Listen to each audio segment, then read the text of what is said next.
Good day, my name is Blue Suit and today I'll be going over my review of the 1920s Prohibition's era criminal resource management and strategy game known as City of Gangsters. In City of Gangsters, you've just arrived in either Chicago, Philly, or Detroit in the summer of 1920, the dawn of the Gilded Age. The currently prosperous United States has passed the National Prohibition Act and it's now illegal to sell, manufacture, or transport alcoholic beverages anywhere in the country.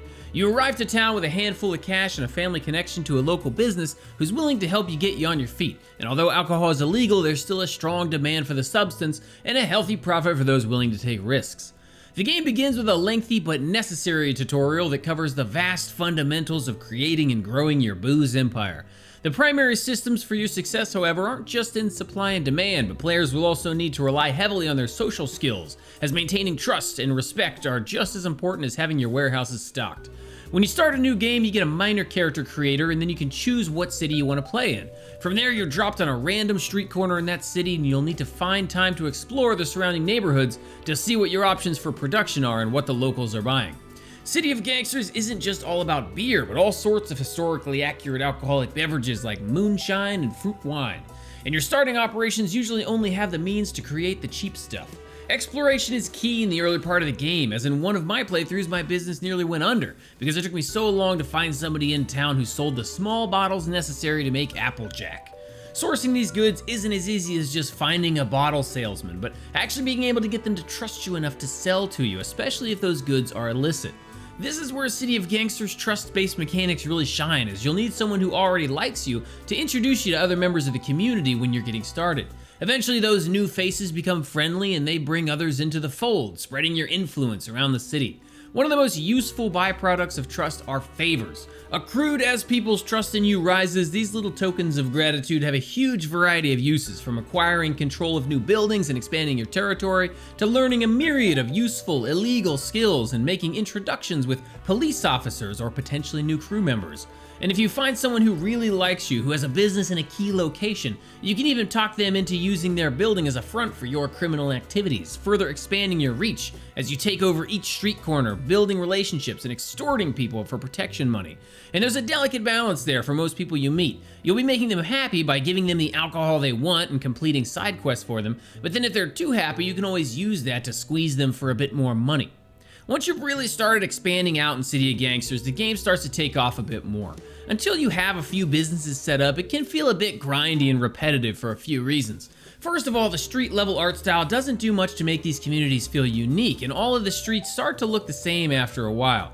But it can also get repetitive because while the tutorial does a great job of explaining the basics, there's still a lot to learn, and I often found myself spinning my wheels for a long time as a new player before I was able to find more efficient ways to grow. Once you do have a few businesses set up, however, you can really start becoming more of a manager in the business instead of just a lowly street hustler.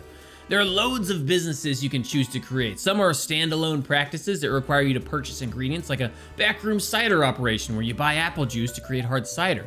As you grow, though, you'll need to invest in more complicated and expensive business types that can create or sell refined homemade booze. The other big advantage of growth is that you're also able to recruit new crew members to your gang. Each one is randomized, but based on their traits, they're better or worse for certain positions. For example, finding an organized crew member early on is very useful, as you can assign them to manage one of your shops. Some playthroughs will drop you in a rough neighborhood with dangerous and annoying hooligans, and having someone who doesn't mind cracking some skulls can make those nuisances a much smaller problem. You can also buy vehicles for your crew members and assign them to automated delivery tasks to make sure the supplies and products keep flowing so you can spend your time on more important tasks. As a turn-based game, City of Gangsters turns are each 7 days long, and in those 7 days you have a set number of actions you're allowed to take and distance you can travel. So having a huge sprawling empire becomes impossible quickly without the help of an infrastructure of drivers, managers, and bodyguards. You can pick up City of Gangsters when it launches tomorrow, August 9th, 2021 on Steam for $30. And while it's not worth quite that much, it does come very, very close. It does have some bland, monochromatic cities to explore with a repetitive learning curve, but it pays off big with a lot of unique ideas and systems that make it about much more than simply supply and demand. In my first playthrough, I picked a fight with the wrong hooligan, and I was shot and killed in the street, and I couldn't wait to try again in a new neighborhood. There's a really addictive quality in how empires are built on relationships as much as product that makes City of Gangsters so great, so I'm valuing it at $29. and I highly recommend it to fans of the crime tycoon genre, as this is one of the best ones out there. I hope you enjoyed this review of City of Gangsters. Come see me on Twitch where you can watch our reviews in progress 5 nights a week. As always, don't forget to like, subscribe, and let me know in the comments what you thought about it. Until next time, peace!